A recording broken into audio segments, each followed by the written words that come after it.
CP Republic is brought to you by Smart and Talk and Text.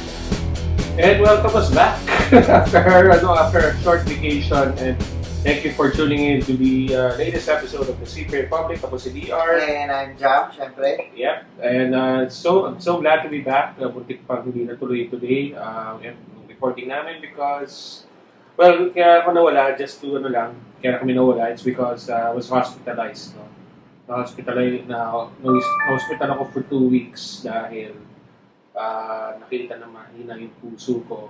Literally, literally mahina yung puso ko, and it was caused by kidneys. So, I'm still undergoing dialysis, hopefully temporary lang para tuluyan na mawala yung mga toxins ko, like yung creatinine, bumaba, yung potassium. In other words, kung kayo yung papunta sa edad ko, mag-ingat na kayo sa mga kinakain yung pagkain, make sure that you're eating healthy.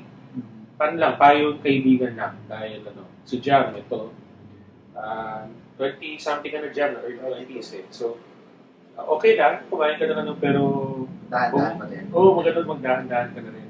Eat healthy ka na. And live healthy. You have to exercise na rin. Ako kasi mag-exercise na rin. So, or else, baka masama na tayo sa statistics na di ba? So, huwag naman gano'n. Pero let's exercise lang talaga. Let's be healthy. Yes. Eat healthy, live healthy, and be happy. You know, like Jollibee. Si John talaga, sisingit talaga yung Jollibee. Anyway, matagal kami nawala. Marami kami yung balita. So, ito yung balita namin. Yeah. Ano ba yung mga first natin?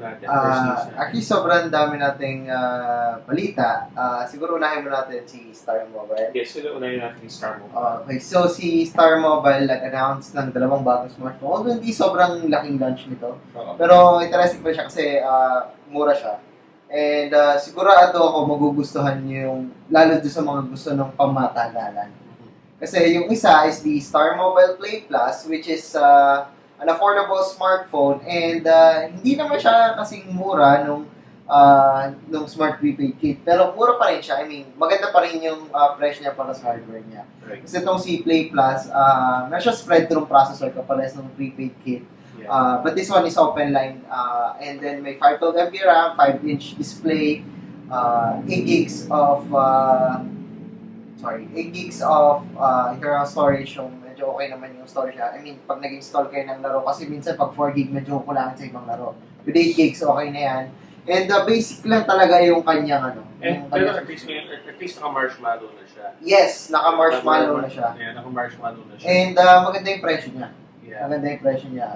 Mamaya sabihin yung presyo. Yeah, Then meron pa tayong isa pa, which is Play Max. the Play Max. And obviously, yung pangalan niya is, alam naman natin na Max is pang matagalan. Yep. Kasi parang halos lahat ito ng Max. Vivo. Basta Max, may Max na. Basta yun natin, yung Asus lang po ng Max eh. Yes, actually Asus nga. And then, ito naman, Spreadtrum din yung processor niya, and 5-inch HD IPS display niya. Almost parehas doon sa isa, pero mas maganda naman ng konti kasi 1 gig of RAM. Similar naman ang camera. Wala tayong LTE, unfortunately, kasi Spreadtrum processor lang yung gamit niya. And this one is also powered by Android 6.0 Marshmallow. Yeah. These two phones are the first Marshmallow phones of Starmobile. So, isa to sa mga, actually ito yung una talaga, no? Yes. Ito yung una talaga. So, ma-maximize yun, ma-optimize yung features ng Marshmallow. Right. And ito yung pinakamagandang feature niya. Meron siyang 4,000 mAh of battery. Kaya tinatawag ito na Max. Kaya tinawag na Max. And pag 4,000 mAh, I'm pretty sure natatagal yung smartphone nyo by 2 days siguro, 3 days. Yeah, something like that. that. Walang LTE yan eh. So, kaya ng 3 days yan. Baka more than pa nga eh. Kasi hindi naman matakaw sa power yung specs niya. Well, tingnan natin kung paano in-optimize ni Play Max yung kanyang power. And actually, hindi lang yan. Isa pa palang surprise na nagulat ako, meron pala itong Play Max, is meron siyang Super Pack 600 na kasama. Yes. So, meron kang 100 MB of data per month for 1 year. And it came from Smart. This is ito yung bundle na ginagawa ng Smart with Starmobile since before pa eh. So 1 year siya na every month meron kang load and basta maglo-load ka lang ng Right. ng Tapos monthly. meron kang rebate. So parang nabawi mo rin yung mo. Yeah. I mean, hindi bawing-bawi, pero at least nabawi mo. So yung price niya is the Play, hindi binata. Yung Play Plus is 2290, mura siya, sa totoo lang. Then the Play Max, and actually the Play Max is probably yung pinakamurang smartphone yata na may 4,000 mAh sa battery. Correct me if I'm right. So that's 3,290. So mura-mura yung kanyang Yeah, 3,290 with a Smart Super 600. So that's a good deal again. But brought to you by Starmobile and Smart. Yes. For the Play Max, and we also mentioned the Play Play Plus. Play Plus. Maganda yung colors ng Play Max. Yeah. Good. Rose gold. Kulay iPhone. So, Uso yung mga ganong kulay. Ano ba next natin, Len? alright, next na phone natin is the Samsung Galaxy A9. So, unfortunately, di ako nakapunta dito dahil biglang unong agayari sa schedule ko. May ikaw dyan nakapunta, right? Yes. Maganda ba? Nagulat lang ako na malaki pala itong A9. I mean, hindi ko, Pro. kasi ang alam ko parang 5.7. So, phablet. Hindi pala phablet. Hindi pala 5.7 to. 6-inch. So, phablet na nga. Yeah, phablet na nga siya. So, actually, hindi na siya basta-basta phablet kasi malakas-lakas din yung power niya. I mean, maganda yung kanyang specifications. Kasi this one is using a Snapdragon 652 processor. So this one is similar dito sa V3 Max ko, which is sobrang lakas na para sa akin. I mean, satisfied na ako sa performance niya with the 652 and then 4 gigs yung RAM niya. So, maganda siya pang gaming, maganda siya pang panood ng movies. Actually, maganda rin audio niya. So, ako dun sa 6-inch na display. Mga 6-inch na naman, masarap panood ng videos. So, masarap din mo na ng videos. Yeah, sobrang sarap. And super AMOLED yung display niya. So, yung alam mo yung kulay, di ba? So, yung tumataginting. Tumataginting yung kulay niya. So, Super AMOLED talaga is the best. Super AMOLED is the best talaga. Yung kanyang design is kind of metal and glass, which is similar to sa mga past So, parang sa mga A5, A5, A7. So, medyo simple lang yung design niya, pero pag ginawa ka mo, super premium, mararamdaman mo. Kasi nga, bakal, salamin. And yung kanya software is similar lang din sa S7. I mean, vertical icons, basically TouchWiz UI na ina-expect mo. Yung camera niya ay sa 16 megapixel rear camera with f1.9 na aperture. Although, nung na-try ko siya, parang parang mas maganda pa rin talaga yung S6 or parang malapit lang sa S5 yung kanyang quality. Although maliwanag siya, pero parang nagpipil yung colors niya, nagwa-wash out ng konti. We'll try to secure the unit from Samsung. Tingnan natin kung mapapayag ng A9 Pro so we can check natin na maigay kung gano'n nga ba yung case ng camera. Kasi dapat consistent yung camera nila eh. Yun nga, parang siguro... Pareho sila ng aperture, pareho sila ng megapixel count. 60 megapixel din yung A5, diba? Yeah. So, feeling ko dahil lang din sa sobrang dilim talaga nung place. Pero, I mean, may OIS naman siya. So, pag nag-video ka, malaking tulong yun. Wow, 5,000 mAh ang battery. Yes, kasi 6-inch yung kanya. Wow. Hindi natin alam yung battery life. So, paano yung battery consumption yun? Yeah, so gusto ko rin malaman yung battery consumption. That should be interesting. So, meron din siya Android 6.0 Marshmallow. And, so basically, it's parang giant na A7. Pero with a different processor. 652 is very powerful. Yeah. It's not as powerful as the A20. Probably, hindi yata kasing lakas din ng A10. Pero most games, I'm pretty sure that most games, including NBA 2K16, ang pinagdarasal ng lahat, mag-work dito.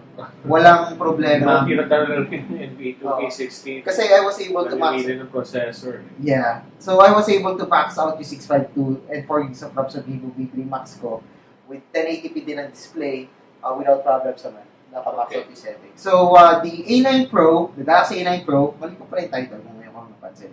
The A9 Pro 2016, may 2016 yun kasi meron last year, the 2016. This is the 2016 is now available in the country for 25,990. Medyo medyo mahal. Pero 6-inch naman siya. Yeah, medyo maganda Qualcomm, yung Qualcomm 6562 processor pa. So, alam mo sino gusto mong labanan nito? Si Xperia, sorry. Once na lumabas si Zenfone Ultra, Zenfone 3 Ultra. Kasi although mas malaki si Zenfone 3 Ultra, I mean, pero malaki yung pero feeling ko walang tatalo si Zenfone 3 Ultra. Kasi ganda talaga ng display. Wala talaga tatalo doon. Sorry guys, pero na-off topic tayo konti doon, pero yung pa rin yung Zenfone 3 Ultra. I mean kasi yung size niya. Ito yung pinakamalaki ni Samsung. Ito yung lalaman ni Zenfone. Pero the Zenfone 3 Ultra is a lot more massive Yeah. because of the 6.8 inch na display. I'm not sure if There's that's a a processor. tablet That's it's a mammoth. No, it's a mammoth. Yes, that's true. Alright, so next na balita natin. Ito mga sunod-sunod to. Cherry Mobile, marami na rin. Yeah. Kasi dami nilang in-announce sa amin. Okay, so unahin muna natin yung isang yung isang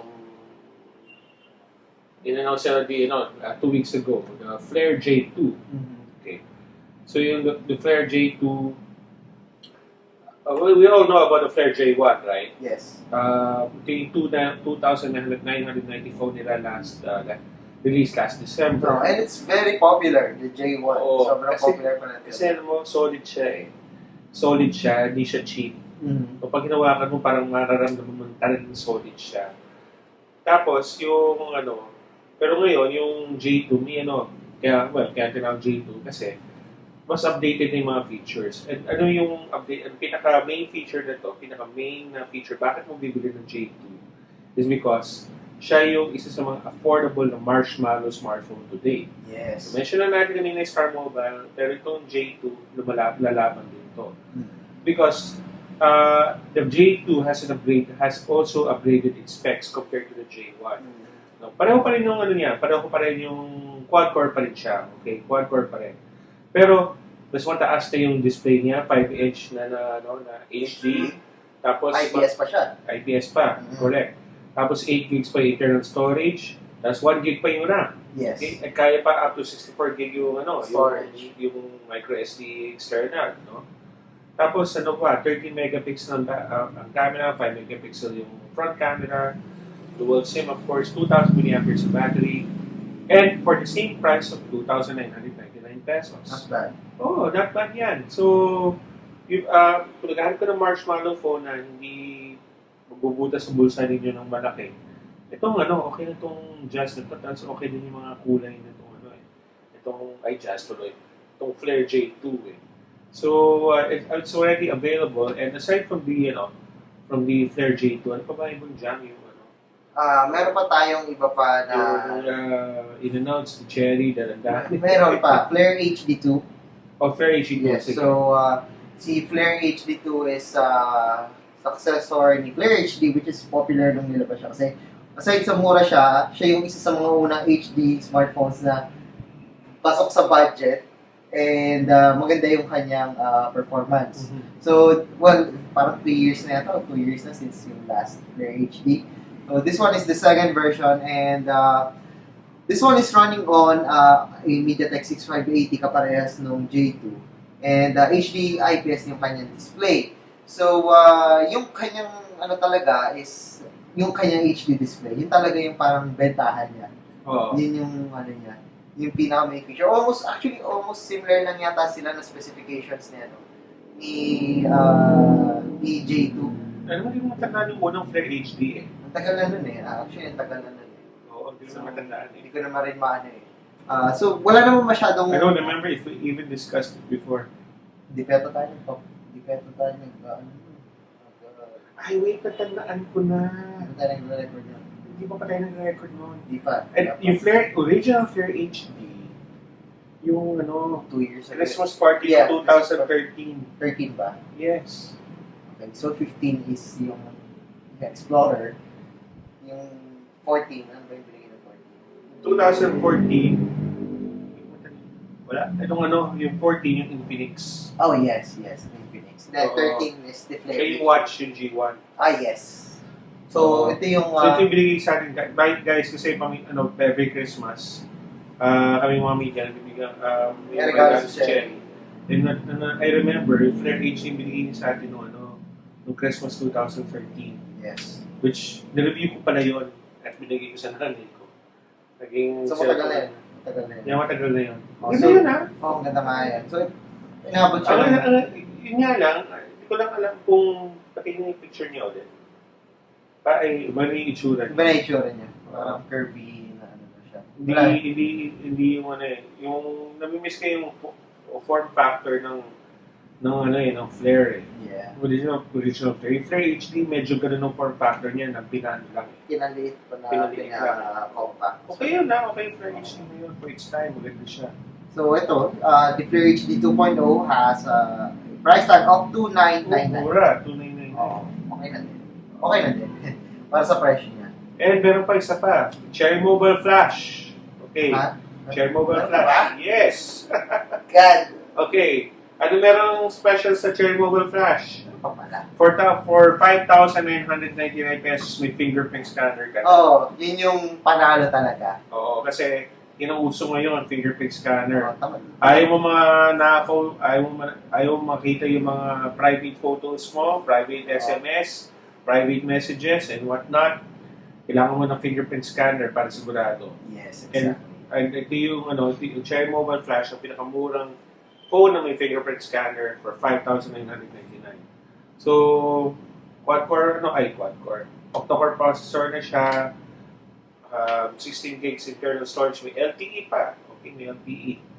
2 gig of RAM, 16 megapixel camera, 8 megapixel front camera, 2,800 milliamperes of battery removable. And, yun nga, like what I said, it's only for 5,999. And, available na siya. And lastly, nirelease ulit ito ni Cherry. Pero actually, parang wala yata nagbago na price eh. No? Mm-hmm. Pero, they announced again the availability of the Cherry Mobile MAIA Phone i4. So, MAIA siya kasi this one is running on an Intel processor. Yes, Unfortunately, this Intel processor is being discontinued na after this. So, wala nang kasunod to. Right. Because Intel has changed its mobile strategy. And this time, ito na yung magiging last X3 for smartphone. Pero tablets, sabi ni GP, our friend GP Padit of Intel, Philippines. Sabi niya, ay sa ating Intel. Ay sa ating Intel, from Intel. yung Atom sa tablets, meron pa rin. Hindi mawawala. Oh. Pero yung Atom sa phone, di-discontinue na nila. So, ito naman ay super... Rest in peace, Intel Atom for smartphones. Yes. Sayang. So, ito yung budget talaga ni smartphone, ni Cherry and ni Intel kasi sobrang mura ng presyo niya. Yeah, sobrang mura. Pero Intel nga siya, pero we like to set your expectations due to the price na rin, diba? You should know na what you're going to buy. No, the screen is not that great, no? Kasi 800 by 480. Yeah, yun lang yung resolution niya. Tapos syempre, the screen part is not that it's not even IPS, okay? So don't expect. Performance wise, you only have 512 MB of RAM. Tapos dual core lang yung niya. Though it's an Intel, it's supposed to work well, pero with 512 MB of RAM, it can be quite challenging. No? So, your functions here are quite limited. Pero, kung gusto mo mga iba, mura naman to. Dati, 1,999 lang yun. Ito 1,499. Ngayon, 1,499. Actually, si X3 ng Atom yata is on par, or probably even powerful yata with Spreadtrum. I'm not sure. Kasi, this same Intel Atom X3 processor was also used to the ZenPad 7 and the ZenPad C. So, if they can power up a tablet nung processor na yan, siguro naman mas malakas siya dito sa MAIA Fone i4. But yun nga sabi ni Rich, gusto niyo may iba, get this one. Pero don't expect na magiging smooth lahat ng apps niya kasi probably may compatibility issues with the Intel x86 processor. Pwede kayo maka-experience niyan. Like yung Pokemon Go before, but thankfully, na-patch na siya, pwede na siya sa Zen phones. Hindi siya supported. Intel na Zenphones. Yes, exactly. Intel Zenphones. Dati hindi supported, pero na-support din after nung update. So, pero most likely, walang problema. Facebook, Twitter, browsing, walang problema. So, yeah, that's it for the MAIA Fone i4. And isa pa yung Lenovo. Oh, yes! Sobrang dami. Sobrang dami. Wala, habol tayo ngayon. So, the Lenovo Vibe K5 series was just launched here in the Philippines. So, it's the follow-up to sa K4, which is a very popular na series ni Lenovo kasi maganda yung price range niya. And this time, si Lenovo Vibe K5 series, nagre-range sa tatlong devices. So, we have the Vibe K5, the Vibe K5 Plus, and the Vibe K5 Note. The Vibe K5 Plus and the Vibe K5 Note has a VR na kasama, VR headset. And meron din siya kasama ng controller. Alam mo yung sa Cherry VR? Yes. Parehas sila ng controller. Parehas. So, ang maganda doon is, pwede mo na makontrol yung smartphone mo even if hindi mo na kailangan tagal. Kasi yung problema sa VR hawakan mo yung phone, di mo makita, mahuhula ka. But this time, meron tayong kasama controller for clicking and navigation. So, yun nga, the Theater Max controller yung tawag nila and the VR headset is kasama lang sa Plus and sa Note. Si K5, Vibe K5 lang, wala siyang kasamang VR and wala siyang VR mode. While itong si Vibe K5 Note and Vibe K5 Plus, meron siyang VR mode na hold mo yung power button, tapos merong lalabas ng mga video, wow, diba? So, pwede mong gamitin as naka-VR mode. O yung mismo So, lahat ng application supported. Although, maganda lang siguro siya pag naglalaro ka, then may Bluetooth controller ka na. Pero experience mo siya ilaro as VR? Yeah. Okay naman siya. I mean, just what I expect sa isang mobile VR. Not really that, it's immersive as the Gear VR. The Gear VR is still the best for me sa mobile. Walang tatalo doon. Napalitan talaga. Oo, sa mobile lang. So, the Vive K5 and the Vive K5 Plus looks similar. Pares yung look sila. Pero si Vive K5, meron siyang 415 na Snapdragon, bagong processor, and 2 gigs of RAM. Saka HD lang yung display niya. While the Vive K5 Plus has a full HD display, Snapdragon 616, mas mabilis, and then 3 gigs of RAM. Kasi kailangan mo na mas powerful and mas magandang display kasi naka-VR ka eh. So, tama lang yun na ganun. Although, hindi mo makikita yung difference kung Vive K5 mo siya, Vive K5 Plus. Right. Pag gamit mo siya. Another thing, both smartphones are, have a removable back kahit na aluminum yung kanyang body. So, metal siya. Oh, so metal yung cover. Metal siya, pero removable. Pero, isang ayaw ko sa kanya is sobrang, medyo makapal siya. For its, Oh, okay. For the current generation of smartphones. Tama lang. Pero makapal siya. Medyo makapal siya para sa akin. Siguro dahil sa removable na metal na cover niya. Then si K5 Note na yung iba kasi, bakal rin naman siya. And pares lang sila na removable. Pero this one has a fingerprint sensor. Mas maganda yung kanyang specifications overall. Kasi this one is using a Helio P10 Octa-core processor, which is ginamit sa review natin before the Oppo F1 Plus. Yes, pares sila yun. Pares silang P10 processor, 3 gigs yung RAM niya, and Full HD display niya. And yung Full HD display sa 5.5 inch. So, mas maganda siya for VR kasi mas malaking display mo. And for gaming, mas masarap siyang gamitin. So, the battery is 3,500, which is medyo malaki. Totoo lang. And, nakalimutan ko pala, all smartphones comes with Dolby Atmos audio. I've tried it. Maganda siya. Maganda audio niya. So, I guess maganda siya pampanood ng movies and then naka-VR mode ka. Ang ganda. Yeah, yung ganun dapat. Yeah, so kung manonood ka ng, that's how Lenovo is supposed to market their Dolby Atmos. Kasi, if, bali mo ng Dolby Atmos, if you're watching it na mahina yung audio mo. I mean, hindi support, una po hindi supported yung Dolby Atmos ng file. Di ba? Pero kailangan supported yung file eh. Yes. And, magandang, what I'm trying to say is, this is best, the Dolby Atmos feature is best heard while you're on VR. Yes. Kasi ayaw ko if parang kung madilim yung lugar, parang it would tell your mind na tahimik, pero hindi naman talaga tahimik. Yeah. Pero mas mafocus mo lalo yung sa movie. Kasi wala ka na distraction, you're wearing a headset eh. Mhm. Then yung audio, talagang mas Immersive focus na kayo. Mas immersive ka sa sa immersive audio. experience mo. Right. So, I hope they have a VR, they have files. Or I mean, there are files that we can may Dolby Atmos that we can use with the VR. Yes. Diba? Sana meron. Pero meron silang tester doon na parang just to show you kung Pero syempre, dapat din ang testing, dapat yung mismo diba? Kaya ka bibili na doon. Exactly. By the way, all of the Vive K5 series of smartphones is running on Android Lollipop 5.1. But sabi ni Lenovo, Marshmallow will be coming this quarter. Next year. In short, matagal pa yan. Next year yan. Pero yun ang sinabi nila. This quarter?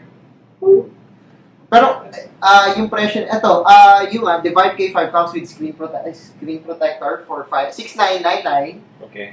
While the Vive K5 Plus and the Vive K5 Note comes with a VR headset, Theater Max controller, rear case, and a screen protector. So, ang daming kasama. Pero, yun nga, at least kasama yung Theater Max controller. Kasi sa akin yung parang, saka yung VR headset, kasi yun yung medyo mahal ito sa kasama. Yeah. The K5 Plus is 8,999, while the K5 Note is 11,999. So, if mag-K5 kayo, i-suggest mag-K5 Plus na lang kayo. Kasi 2,000 yung difference. Ang laki ng difference sa hardware, tapos may kasama ka pang VR headset pa controller. So, doon ka na sa K5 Plus, sulit naman yung kasama freebies and sa upgrade sa hardware. Correct. Laking difference. So, yeah, ano ginalang ba? Meron pa ba tayong... Yes, actually, meron pa. We saved the best for last. Ano ba yun? Yung si Asus, nag-announce, kaya hindi din sa Pilipinas. Nag-announce right. Sa Vietnam. And nag-post ka rin ito. Yes, nakalimutan ko. Nag-post ka rin ito.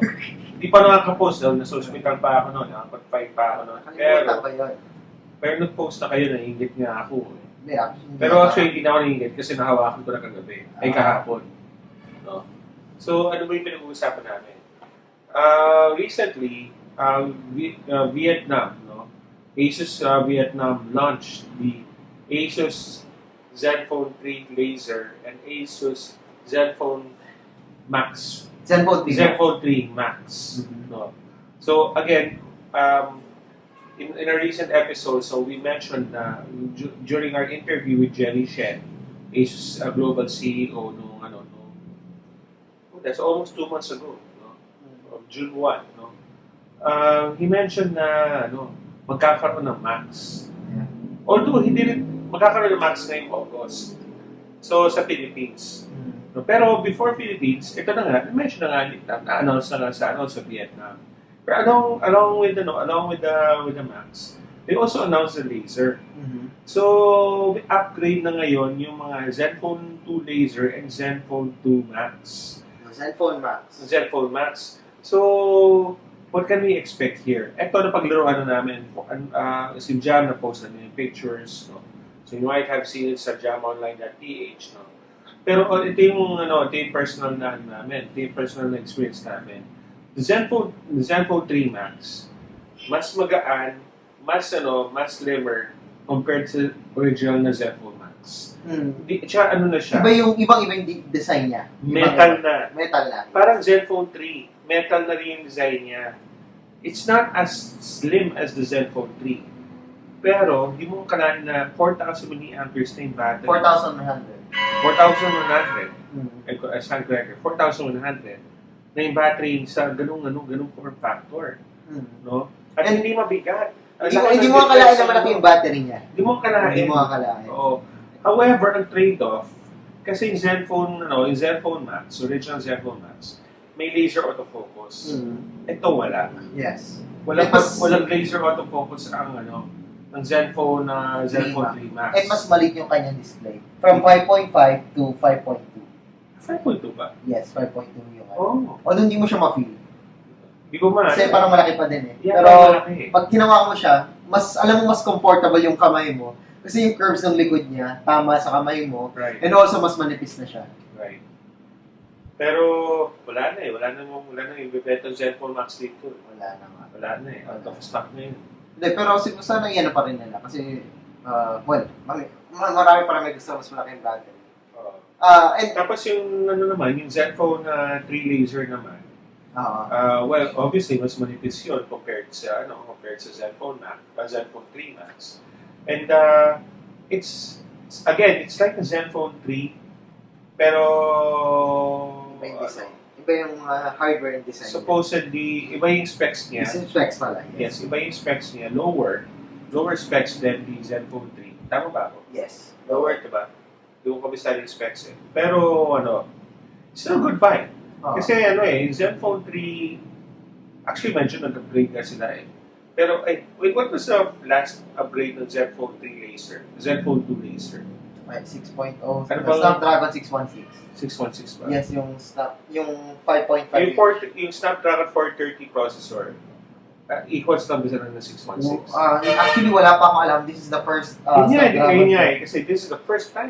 Pero, ito yung sure ko. Mas malaki yung RAM nito. Kasi 4 gigs yung RAM nito. 4 gigs yung RAM. Okay. So, walang tatalo sa 4 gigs of RAM. Okay, guys, here's the thing. Mukhang mas mahal. We don't have any pricings yet, no? At hindi rin sa amin na-review ni Asus, so wala rin kaming alam. Pero tingin namin, and I don't know if you agree with me dyan, baka mas mahal pa ng konti, pag i-release sa Pilipinas, baka mas mahal pa ng 3 laser and Zenfone 3 Max. Yes. Baka lang ha. Wala pero, pa kami sure. Hindi, pero ito kasi alam naman natin si Asus, mahilig sila maglabas maraming variants. May chances na, malay nyo, itong nahawakan namin Zenfone 3 laser, isa lang sa mga Zenfone 3 laser na darating. There's a big chance naman siguro, or probably may mas malakas lang yung possibility na mayroon pang ibang variant sa darating na mas mura. Mas mababa yung specs pero mas mura. That is true. Possible yun. With Asus? That's possible. Kasi parang hindi mawawala sa kanila yun. As we seen last year, pero boom! Ang daming variants. And akala ko hindi na mangyayari yun, pero hindi. Akala ko dati 5 because we, yun nga, when we were in Taiwan, and like ako, I posted the first impressions hands-on ng both the Zenfone 3 5.2 and 5.5. Confirming that there are 2 variants for the Zenfone 3. Diba? So, and speaking of Zenfone 3, we're going to tease you something. Meron na kaming Zenfone 3 ni Jam. Saan na siya yung Zenfone 3? Wala. Zenfone 3. Nag-charge yung akin doon eh. Pwede ko magpakita to? Saan na? Papakita mo na? Wag muna. Tama na. Malay niya, S6 pala yung pinakita ko. Wala. Hindi, A5. A5. Galaxy A5 pala to. Hindi natin alam. So, pero hindi mo na namin mapakita. Pero nakita niyo na yan malamang sa Instagram namin or sa FB page namin, di ba? Or sa Twitter, no? Pero we already have the very first units of the Zenfone 3 retail units. Yung may warranty. May warranty. Here in the Philippines. Kami ang pinakauna. Some of us, may warranty. the chosen few. Sabi nga ng mga taga-HSPA, thank you guys. No? May warranty. May warranty. Thank you guys for sending us Zenfone 3s. Pero, my God, ang ganda talaga. Ang ganda. I ditched my Nexus 6P muna for this one. Biro mo, how many months mo ginagamit ng Nexus 6P? Since January. Biro mo, 7 months. 7 months. That's the longest smartphone yata na ginamit mo as a main phone. No? Wow. And yung mas mababang specs pa yung nakapagpatalo sa kanya.